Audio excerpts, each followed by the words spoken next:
கூடி வந்திருக்கிற சகோதர சகோதரர்கள் யாவருக்கும் நம்முடைய கர்த்தரும் இரட்சகருமா இருக்கிற இயேசு கிறிஸ்துவின் பரிசுத்தமுள்ள நாமத்தில் வாழ்த்துக்கள். பிதாவாகிய தேவனுடைய அன்பும் கர்த்தராகிய இயேசு கிறிஸ்துவின் கிருபையும் சமாதானம் உங்கள் அனைவரோடு கூட இருப்பதாக. சங்கீதம் 85:10 நாம் வாசிக்கலாம். கிருபையும் சத்தியமும் ஒன்றை ஒன்று சந்திக்கும்.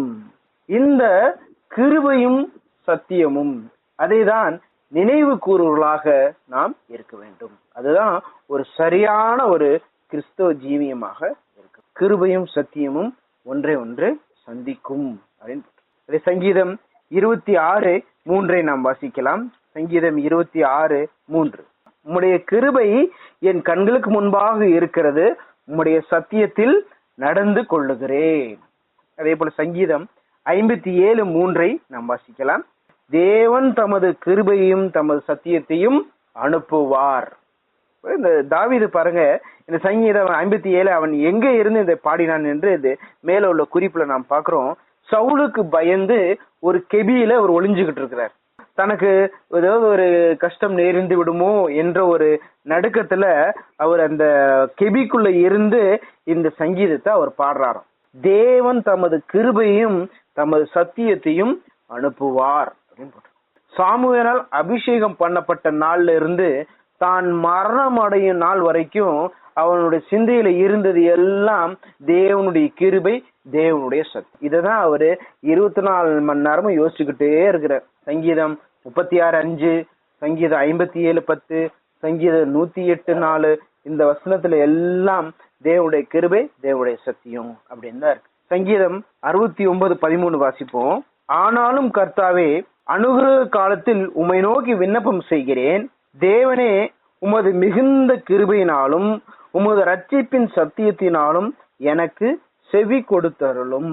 சங்கீதம் 92:3 வாசிக்கலாம். காலையில் உமது கிருபையும் இரவில் உமது சத்தியத்தையும் அறிவிப்பது நலமாயிருக்கும். காலையிலே உமது கிருபையும் இரவிலே உமது சத்தியத்தையும் அறிவிக்க வேண்டும் அப்படின்னு. இந்த கிருபையும் சத்தியமும் கிறிஸ்தவ ஜீவியத்தினுடைய ஒரு அடிப்படையாக இருக்கு. தேவனுடைய கிருபையும் தேவனுடைய வார்த்தைகளாகிய இந்த சத்தியம் தான் நம்மளுடைய கிறிஸ்தவ ஜீவத்தை தூக்கி பிடிக்கிறதாக இருக்கு. நீதிமொழிகள் 16:6 வாசிக்கலாம். தேவனுடைய கிருபையும் தேவனுடைய சத்தியமும் என்ன செய்கிறது? பாவத்தை நிவர்த்தி செய்கிறது. கிறிஸ்தவ ஜீவியம் பாவத்திலிருந்து விலகி ஒரு புதிதான ஒரு மனுஷனை தரித்து கொண்ட ஒரு ஜீவி. தேவனுடைய கிருபையும் சத்தியம் என்ன செய்திருக்கிறது? நம்முடைய பாவங்களை நிவர்த்தி செய்திருக்கிறது. கிருபையும் சத்தியமும் எப்படி பாவத்தை நிவர்த்தி செய்தது? யோவான் அதற்கு பதில் சொல்றாரு பாருங்க. யோவான் 1:16-17 வாசிக்கலாம். நியாயப்பிரமாணமானது மோசையின் மூலமாய் கொடுக்கப்பட்டது, கிருபையும் சத்தியமும் இயேசு கிறிஸ்து மூலமாய் உண்டாயின. நீதிமொழிகள் 16:6 வாசிச்சோம். கிருபையும் சத்தியமும் பாவத்தை நிவர்த்தியாக்கும். பாவத்தை நிவர்த்தி செய்யக்கூடிய அந்த கிருபையும் சத்தியமும் யார் மூலமாய் உண்டாய் இருக்கிறதாம்? ஆண்டவராகிய இயேசு கிறிஸ்து மூலமாக உண்டாயிருக்கிறதாம். தேவன் அந்த கிருபையும் சத்தியத்தையும் அனுப்பி இயேசு கிறிஸ்து மூலமாக உண்டு பண்ணி அதன் மூலமாக நம்மளுடைய பாவங்களை எல்லாம் தேவன் நிவர்த்தி செய்திருக்கிறார். இதான் ஒரு கிறிஸ்தவ ஜீவன். பாவத்திலிருந்து விலகி ஒரு பரிசுத்த ஒரு வாழ்வை நோக்கி பயணிப்பதுதான் ஒரு கிறிஸ்தவ ஜீவி. இந்த கிருபையும் சத்தியமும், முதல்ல கிருபை என்பது என்ன? தகுதி இல்லாத நம்மை தேவன் தகுதிப்படுத்தி இருக்கிறார். அதுதான் கிருபை. எபேசியர் 2:8 கிருபைக்கு இதை விட ஒரு சிறந்த விளக்கம் எங்கேயுமே சொல்ல முடியாது. கிருபையினால விசுவாசத்தை கொண்டு ரட்சிக்கப்பட்டீர்கள், இது உங்களால் உண்டானதல்ல, இது தேவனுடைய ஈவு. நாம் ரட்சிக்கப்படுவது நம்முடைய கிரியை அல்ல, அல்லது நம்மளுடைய செய்கைகளோ அல்லது நம்மளுடைய பலனோ அல்லது நம்மளுடைய சக்தியோ அல்ல, இது தேவனுடைய கிருபை. ஒருவரும் பெருமை பாராட்டாதபடிக்கு இது கிரியையினால் உண்டாகாமல் கிருபையினால் உண்டாயிருக்கிறது. இந்த ரட்சிப்பு கிருபையினாலே உண்டாயிருக்கிறது. அதே யோவான் 8:32 சத்தியத்தை அறிவீர்கள், சத்தியம் உங்களை விடுதலையாக்கும். நம்முடைய கிறிஸ்தவ ஜீவியம் எப்படி இருக்கணும்? இப்ப தேவனுக்கு பிரியமான ஒரு கிறிஸ்தவ ஜீவியம் தான் நாம வாழணும். அதுல எந்த ஒரு கேள்வியும் மாற்று கருத்தும் கிடையாது. தேவன் கொடுத்த இந்த கிருபையும் சத்தியத்தை வைத்து நான் என்ன செய்ய போகிறேன்? அதுதான் அந்த கிறிஸ்தவ ஜீவியத்தின் ஒரு அடித்தளமாக இருக்கிறது. அப்படியானால் ஒரு கிறிஸ்தவ ஜீவம் எப்படி இருக்க வேண்டும்? ஒரு 3 காரியங்கள் இருக்கு, அதனை பார்ப்போம். நாம் முதல்ல கிருபையுள்ள ஜீவியம், கிரேஸ்ஃபுல் லைஃப். தேவனுடைய கிருபையினாலே நாம் பிழைத்துக் கொண்டிருக்கிறோம். புலம்பல் 3ஆம் அதிகாரம் 22, 23வது வசனம். நாம் நிர்மூலமாகாது இருக்கிறது தேவனுடைய கிருபையே. இந்த பூமியிலே நாம் ஜீவித்துக் கொண்டிருக்கிறது தேவனுடைய கிருபை. அதுதான் அந்த கிருபையுள்ள ஒரு ஜீவியம். கிருபையுள்ள ஜீவித்துக்குள்ளார ஒரு 3 காரியங்கள் இருக்கு. முதலாவது என்ன? நன்றி உள்ள ஒரு ஜீவியம். கிருபையுள்ள ஜீவியம் அப்படின்ற ஒரு மெயின் டாபிக் கீழே ஒரு சப் டாபிக் மாதிரி 3 டாபிக். அதாவது என்னன்னா, முதல்ல நன்றி உள்ள ஒரு ஜீவியம், தேங்க்ஃபுல் லைஃப். கொலோசியர் 3ஆம் அதிகாரம் 15வது வசனத்துல வாசிக்கிறோம், நன்றி அறிதல் உள்ளவர்களாய் இருங்கள். தேவன் நமக்கு அளவில்லாமல் கிருபையை கொடுத்திருக்கிறார். அந்த கிருபையை பெற்றிருக்கிற நாம் தேவனுக்கு நன்றி உள்ளவர்களாக இருக்க வேண்டும். Thankful life. 2வது தாழ்மையுள்ள ஒரு ஜீவியம், ஹம்பிள் லைஃப்.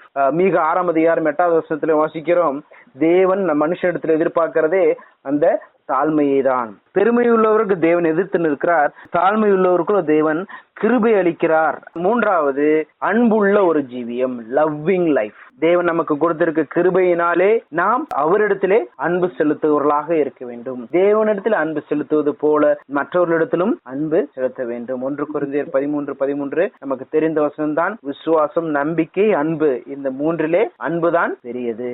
கிருபையுள்ள ஒரு ஜீவியத்தில் இருக்கிற நாம் எப்படி இருக்க வேண்டும் என்றால், நன்றி உள்ள ஒரு ஜீவியம் உடையவர்களாய் இருக்க வேண்டும். Thankful life. தாழ்மையுள்ள ஒரு ஜீவியம், ஹம்பிள் லைஃப். அன்புள்ள ஒரு ஜீவியம், லவ்விங் லைஃப். இதுதான் கிருபையுள்ள ஒரு ஜீவியம். 2வது சத்தியமுள்ள ஒரு ஜீவியம். எப்படி நாம் கிருபையினால் பிழைத்துக் கொண்டிருக்கிறோமோ அதே போல சத்தியத்தினாலும் நாம் பிழைத்துக் கொண்டிருக்கிறோம். மத்தேயு 4ஆம் அதிகாரம் 4வது வசனம் இயேசு கிறிஸ்து சொல்றாரு. உபாகமத்தில் இருக்கிற ஒரு வசனத்தை இயேசு கிறிஸ்து இந்த இடத்துல மேற்கோள் காட்டுகிறார். மனுஷன் அப்பத்தினால் மாத்திரமல்ல, தேவனுடைய வாயிலிருந்து வருகிற ஒவ்வொரு வார்த்தையினாலும் பிழைத்துக் கொண்டிருக்கிறான். சத்தியமுள்ள ஒரு ஜீவியம், ட்ரூத்ஃபுல் லைஃப். சத்தியமுள்ள ஜீவியத்துக்குள்ளாக இருக்க வேண்டிய ஜீவியம் என்னவென்றால், முதலாவது பரிசுத்தமுள்ள ஒரு ஜீவியம், ஹோலி லைஃப். தேவன் பரிசுத்தராய் இருக்கிறார். நம்மை அழைத்தவர் பரிசுத்தராய் இருக்கிறது போல நீங்களும் பரிசுத்தமாய் இருங்கள் என்று பேதுரு சொல்லுகிறார். யோவான் 17:17 நாம் வாசிக்கலாம். இயேசு கிறிஸ்து சொல்ற ஒரு வார்த்தை, உம்முடைய சத்தியத்தினாலே அவர்களை பரிசுத்தமாக்கும். சத்தியத்தினாலே நாம் பரிசுத்தமாக இருக்கிறோம். பரிசுத்தமுள்ள ஒரு ஜீவியம், சத்தியமுள்ள ஒரு ஜீவியத்துக்கு உள்ளார பரிசுத்தமுள்ள ஒரு ஜீவியம், ஹோலி லைஃப். 2வது கீழ்ப்படிதல் உள்ள ஒரு ஜீவியம், ஒபீடியன்ட் லைஃப். யாக்கோபு 4ஆம் அதிகாரம் 7வது வசனம், ஆகையால் தேவனுக்கு கீழ்ப்படிந்திருங்கள், பிசாசுக்கு எதிர்த்து நில்லுங்கள், அப்பொழுது அவன் உங்களை விட்டு ஓடி போவான். தேவனுக்கு கீழ்ப்படிந்திருக்கிற ஒரு ஜீவியம். தேவன் நமக்கு சத்தியத்தை கொடுத்திருக்கிறார். அந்த சத்தியத்திற்கு நான் கீழ்ப்படிந்து ஜீவிக்க வேண்டும். சத்தியத்தினாலே நான் பரிசுத்தமாக்கப்பட்டிருக்கிறேனோ அதே போல அந்த சத்தியத்திற்கு நான் கீழ்ப்படிந்து ஜீவிக்க வேண்டும். சத்தியமுள்ள ஒரு ஜீவித்துக்குள்ளார ஒரு பரிசுத்த ஜீவியம் இருக்க வேண்டும். ஒரு கீழ்ப்படிதல் உள்ள ஒரு ஜீவியம் இருக்க வேண்டும். தேவன் கொடுத்த கிருபையினாலும் சத்தியத்தினாலும் மனுஷன் பிழைத்திருக்கிறான். அதை ஒட்டிதான் கிறிஸ்தவ ஜீவியம் இருக்க வேண்டும். முதலாவது கிருபையுள்ள ஒரு ஜீவியம், கிரேஸ்ஃபுல் லைஃப். 2வது சத்தியமுள்ள ஒரு ஜீவியம், ட்ரூத்ஃபுல் லைஃப். 3வது என்னன்னா ஜெப ஜீவியம், பிரேஃபுல் லைஃப். ஜெபத்தினாலேயும் மனுஷன் பிழைத்துக் கொண்டிருக்கிறான். மத்திய 6ஆம் அதிகாரம் 11வது வசனத்திலே இயேசு கிறிஸ்து சொல்றாரு, அப்போஸ்தலர்கள் இயேசு கிறிஸ்து கேக்குறாங்க, எங்களுக்கு ஜெபம் பண்ண கற்றுக் கொடுங்கள் அப்படின்னு கேக்குறாங்க. அப்ப இயேசு கிறிஸ்து ஜெபம் ஒரு கற்றுக் கொடுக்கிறார். ரொம்ப அருமையான ஒரு வார்த்தை நாம் வாசிக்கிறோம் பாருங்க. ஜெபத்தினாலும் நாம் பிழைத்துக் கொண்டிருக்கிறோம். எப்படி தேவனுடைய கிருபையினாலே பிழைத்துக் கொண்டிருக்கிறோமோ, தேவனுடைய சத்தியத்தினாலே பிழைத்துக் கொண்டிருக்கிறோமோ, அதே போல ஜெபத்தினாலும் தேவனை நோக்கி ஏறெடுக்கிற அந்த ஜெபத்தினாலும் நாம் பிழைத்துக் கொண்டிருக்கிறோம். எங்களுக்கு வேண்டிய ஆகாரத்தை எங்களுக்கு தாரும் என்று நாம் ஜெபிப்பதினாலே பிழைத்துக் கொண்டிருக்கிறோம். 1 தெசலோனிக்கேயர் 5ஆம் அதிகாரம் 17வது வசனத்தில் வாசிக்கிறோம், இடைவிடாமல் ஜெபம் பண்ணுங்கள் அப்படின்னு வாசி. இந்த கிறிஸ்தவ ஜீவியம் அப்படின்னும் போது பாக்குறோம், கிருபையுள்ள ஒரு ஜீவியம், சத்தியமுள்ள ஒரு ஜீவியம், ஜெப ஜீவியம். இதுதான் ஒரு உண்மையுள்ள ஒரு கிறிஸ்தவ ஜீவியமாக இருக்கிறது. கிறிஸ்தவர்களாகிய நமக்கு, இயேசு கிறிஸ்துக்குள்ளாக அழைக்கப்பட்டவர்களாகிய நமக்கு, சரியான சத்தியத்துக்குள்ளாகவும் சரியான சபைக்குள்ளாகவும் இருக்கிறவர்களாகிய நமக்கு தேவன் அளவில்லாமல் கிருபையை கொடுத்திருக்கிறார், தெளிவான சத்தியத்தை கொடுத்திருக்கிறார். அந்த கிருபையினாலும் நாம் பிழைத்துக் கொண்டிருக்கிறோம், அந்த சத்தியத்தினால் நாம் பிழைத்துக் கொண்டிருக்கிறோம். ஜெப ஜீவியமும் கிறிஸ்தவர்களுக்கு இதுதான் உண்மையான சரியான கிறிஸ்தவ ஜீவி.